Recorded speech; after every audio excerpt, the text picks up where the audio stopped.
ফুলটা খুলে নিজের কাছে রাখলাম। তারপরে করলাম হচ্ছে সামনে সামনে রেপ সামনে সামনে সামনে, ঠিক আছে? তারপরে এস এস লিখবো, S S S S S S S.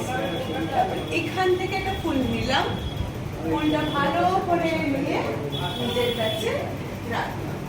আবার এখান থেকে নিলাম, নিয়ে ভালো করে এটাকে নিজের কাছে রাখলাম। ঠিক আছে? হয়েছে?